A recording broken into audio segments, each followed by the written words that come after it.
This is Lisa from Mobile Tech Review, and today we're going to look at what's going to be one of the hotter notebooks probably for the year. This is the late 2013 edition MacBook Pro 13-inch. Now that means Retina because they're doing away with the non-Retina displays. We have Intel Haswell inside, of course, that lovely Retina display. We're going to look at it now. So here it is, Apple's latest generation MacBook Pro 13-inch. They've dropped the word Retina from the product title, but this is indeed a Retina display. Now, just this week they announced these new MacBook Pro 13 and 15-inch models, and you'll notice that all the non-Retina models are gone except for the base model 13-inch. You can still get the non-Retina 13-inch for now, but it's only $100 cheaper. So honestly, why would you do it? It has last generation CPUs, spinning hard drive, all that kind of thing. This guy here has all the goodness of the Retina, but at a lower price than it used to be. And we always had an issue with the price on the 13-inch for what you got inside. Now it's not such a bad value at all, actually. What do you get here? You get a 13-inch Retina display, 2560 by 1600 pixels, very, very sharp. Intel Haswell inside. And here's an important point, and this really will make a difference for those of you who do very computing-intensive tasks. Instead of the Ultrabook, ULV, or they're now called ULT CPUs in here, we have full mobile CPUs. Those are the ones that are usually used on bigger laptops. I mean, your average 15-inch laptop, sometimes your 17-inch laptop, rather than the little skinny Ultrabooks. So more computing power inside here relative to Ultrabooks with ULV or ULT Haswell CPUs inside, and that includes the MacBook Air. So that's some of what you're paying some more money for. This guy is $12.99. The MacBook Air has a lower resolution display and ULV or ULT CPUs again, and that guy is cheaper. Obviously, a couple $100 more gets you a good bit. Now, speaking of the MacBook Air, this is not a very heavy machine either. 3.46 pounds, so call it 3.5 pounds. So this is about a half pound heavier than the MacBook Air, half pound heavier than most Ultrabooks on the market. They tend to be about 3 pounds. So it's not much more. To be honest, I do notice the weight difference when I pick it up, though. After I've been carrying the MacBook Air or one of our other Windows Ultrabooks, you do notice the half pound. It's not quite as, oh my God, it's so feather light, I can't believe it. It's got some heft to it. But still, it is only 3.5 pounds. It's not really heavy. So for those of you who really want an Ultrabook, but you do massive Excel spreadsheets with 10,000 rows, you edit HD video, that sort of thing, this becomes more tempting because it has more processing horsepower. We also have Intel Iris graphics inside. That's HD 5100. So it's not the fastest of the Intel HD graphics, but it's noticeably faster than the Intel HD 4400 used on Ultrabooks with the ULT CPUs inside, and even faster than the 5000 graphics. It's about comparable to a lower end dedicated GPU, maybe like NVIDIA GT 630 or 640, to give you an idea of the mobile M versions of those.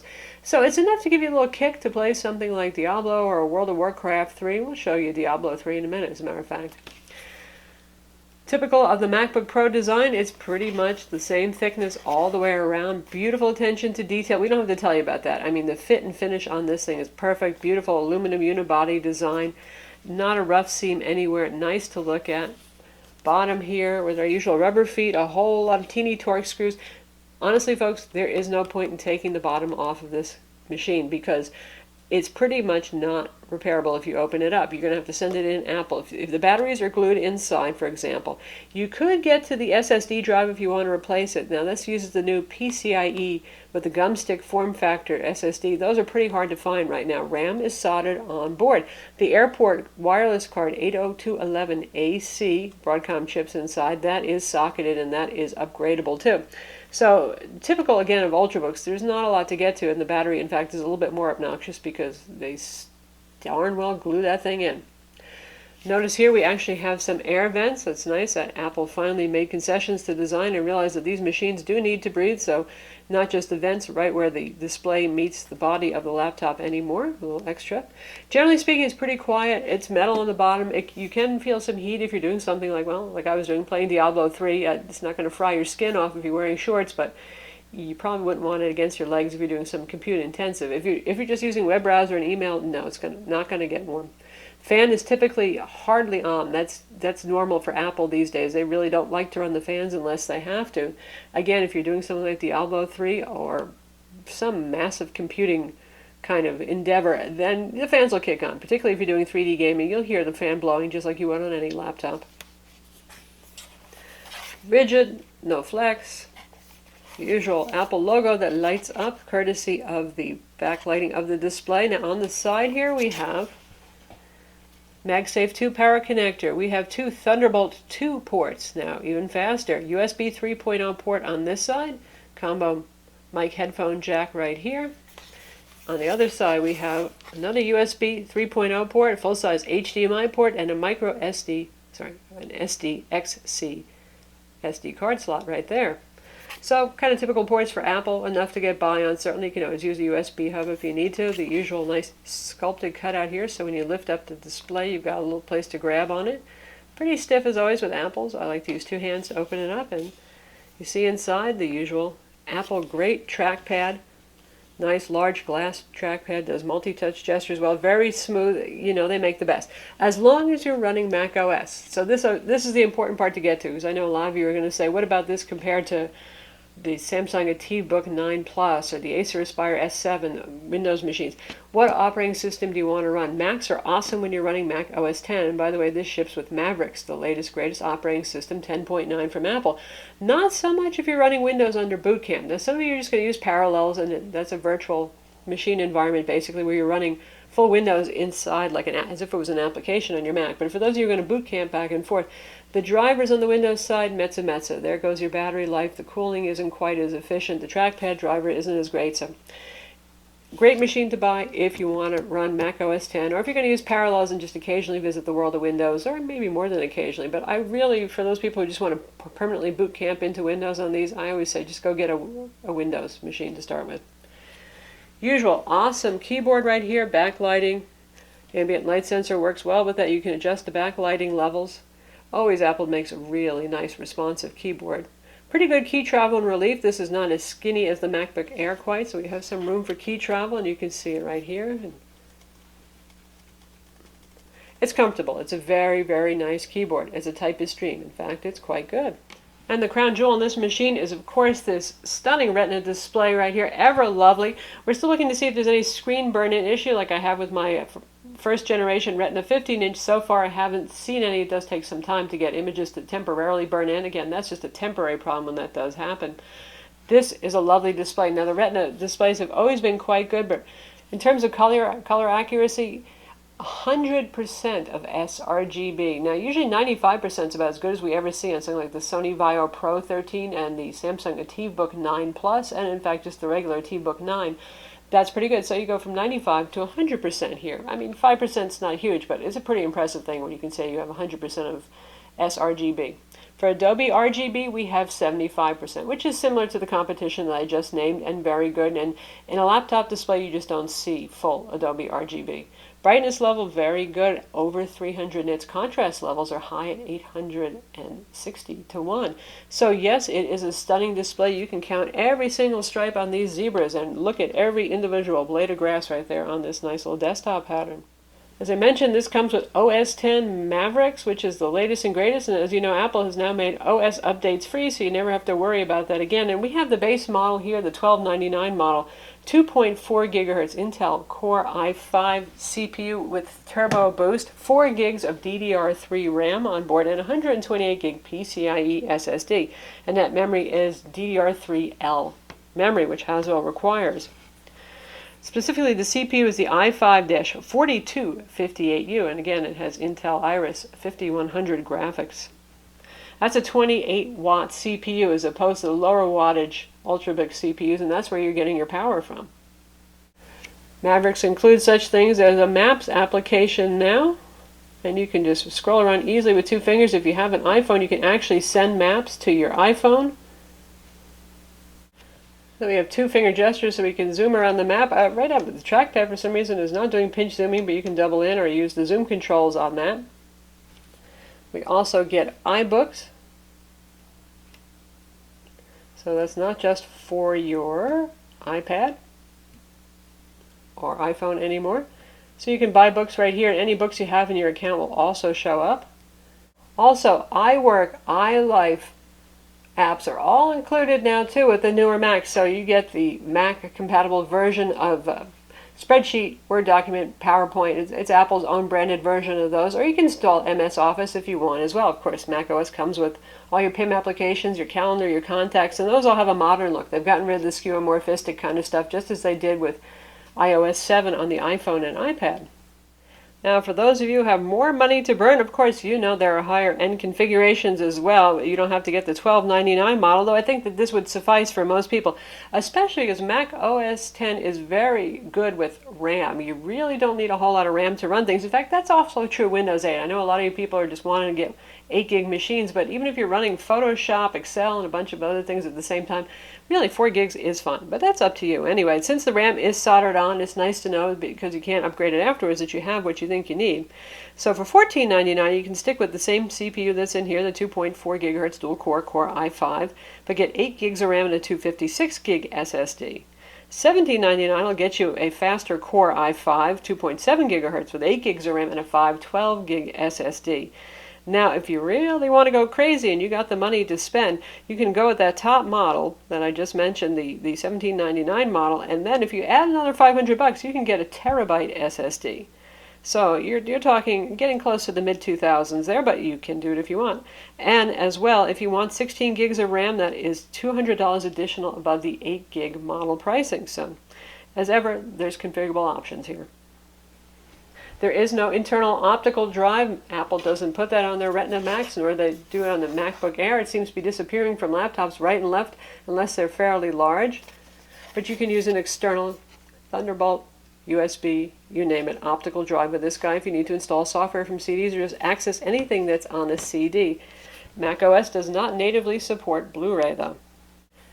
The battery that is sealed inside this unit, 71.8 watt per hour lithium-ion polymer battery. And Apple says it's good for 9 hours. Thanks to Haswell, they've actually increased the battery run times up from the old 13-inch Retina machine. And, you know, Apple's generally pretty accurate. They don't exaggerate their results. And so far, we're finding that that's true. If you go with 50% brightness, and this is an extremely bright, high-contrast display, so you really don't need to crank the brightness up, you might actually hit 9 hours. So it's not quite as impressive as the MacBook Air, but you got a lot more computing power if you need it here, and a lot more resolution in the display. And speaking of the MacBook Air, we'll do a little comparison so you can see them. And now we have the Air right on top, razor thin at the front because it tapers so much. So from the front you'd say, oh my god, what a difference. But if you turn them around to their back sides, or even from the side, you can see how it gradually gets fatter on the Air. There's where your size difference starts to equal out by the time you get to the back. They have just about the same footprint. The Air is actually slightly bigger. As you can see, it's got a little bit more overhang over here. And we've got it lined up front to back too. It's actually a little bit deeper. But there's your size difference. Half pound less, lower resolution display, lower wattage CPU in our MacBook Air. Also a couple $100 less money, and plenty enough computing power for many people. And now for the wonderful world of high-end Windows Ultrabooks, here's our Samsung ATIVbook 9 Plus, which has a 3200 by 1800 resolution display, just because Samsung had to try to outdo Apple. In fact, they did succeed on that front. Similarly priced, also very thin, also metal casing, half a pound lighter. It is 3 pounds. And much like the MacBook Air, you can see it's thinner in the front, gets thicker at the back, but overall the whole thing is thinner. Both classy looking machines, both beautiful. So again, if you're really more of a Windows person, then Samsung is really a tempting item. If you're happy with Mac OS, and I can't blame you, it's a great operating system, then the Mac makes sense. And now we're using the included Safari web browser to look at our website, Mobile Tech Review. It looks great. This works very fluidly. Of course, you know, it's a full-powered computer. That's not going to be a problem. I find the fonts are actually kind of large. This is with the default resolution. Now, with the Retina Max, for those of you who don't know, we're going to take a look at display settings so you can see what that's about. But it handles resolution in an interesting way. Probably overall still more nice than Windows 8.1 even, but if you choose best for display right here, instead of seeing the 2560 by 1600, you're going to see something that's more like 1440 by 900, which is what you would see on a non-Retina Mac. Now it's doing essentially something pixel doubling or quick pixel quadrupling, so you get more pixels per square inch, so all the fonts look super duper fine and stuff, so it actually looks very nice, but things are fairly large, so you're not using your screen real estate perhaps the best advantage, especially for those who use Photoshop or anything that has lots of palettes. So you can also choose scaled, and then it won't give you the numerical values here, but you get the idea. If you go all the way to more space, it's going to run at maximum resolution. We can go to something that's sort of like, it tells you here underneath,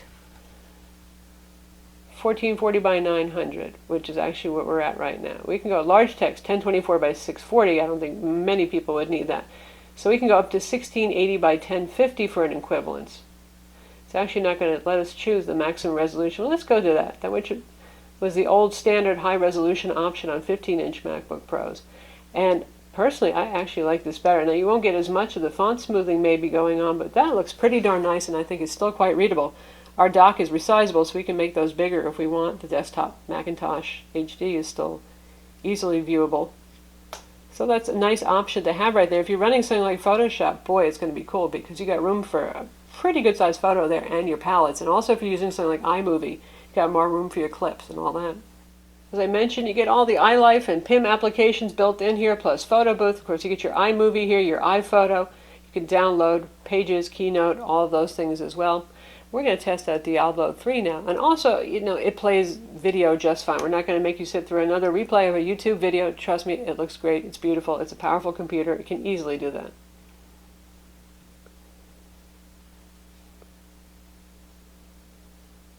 So here we are in Diablo 3. Let me show you our settings first. Now, they still have a bug where hitting Command R does not show you frames per second, unfortunately, but we have to do it by eyeballing. So we've got it 1968 by 1230, which is sort of like, the close to 1920 by 1080. Texture quality we left at high because it does look nicer. Medium shadow quality. Physics we set down to low. Clutter density is at medium. We turned off anti-aliasing. And you can hear the fan running a little bit right now.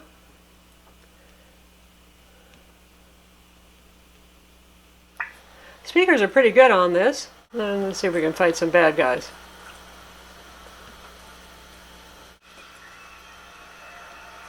Alright, we got some zombie goodness now. Great stereo speakers on this. And the frame rates aren't too bad. We got a decent number of bad guys right here.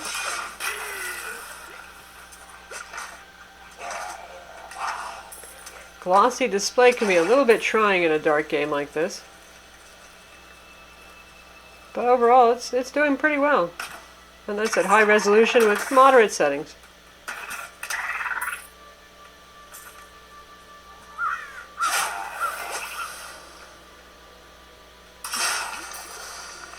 So that's Diablo 3 running on the late 2013 edition MacBook Pro with a Retina display. So yeah, it can handle some gaming, certainly. It's not doing badly at all. Again, we're playing this in Mac OS. This is a Mac OS native game. We're not playing this under Windows. So now we're out of our Diablo 3 game and the fan has calmed down. That only took about a minute and a half. You heard it. That was roaring pretty well. It gets warm on the back. You can even feel the heat. It spreads out and filters into the display area a little bit, probably because the hot air is blowing out of the hinge area. But what do you get in return for that? You get some pretty fast performance. iMovie is also included right here. You can do full HD video editing if you want. Based on the QuickTime engine, so not the fastest to export among all programs, but it is included free. And again, a good choice because you get the dual-core i5. And there is that dual-core i7 as an option. Now, you're still sticking with dual cores if you upgrade to that i7, which comes on the $1799 model. So I'm not sure I would run for that. It's not going to make a huge difference, maybe 10-15% at very most performance difference there. It's not like you're getting the quad-core CPU that's in the 15-inch MacBook Pro with Retina display, which is really the one for power users. But still, for those of you, again, who need to use something like iMovie, who do serious intensive work, this is great. If you only do something like normal use of Word, Excel, PowerPoint, you do your email, you play some HD video, that kind of thing, honestly, an Ultrabook, be it the MacBook Air or Windows one, can do the job just fine. This one is really ideal for those who have need for speed and computing power. So that's the late 2013 13-inch MacBook Pro with Retina display and Intel Haswell inside, and certainly it's quite a lot of notebook for the money now. Now that Apple has dropped the price, it's priced about the same as some premium Ultrabooks, a little bit more, but what you get obviously is even higher resolution display, certainly than on the MacBook Air and on many competing Windows-based Ultrabooks, and you get full mobile CPUs inside for those of you who need that kind of processing power. I'm Lisa from Mobile Tech Review. Be sure to read our full written review to see the benchmarks, look at the photos, and don't forget to hit that like button.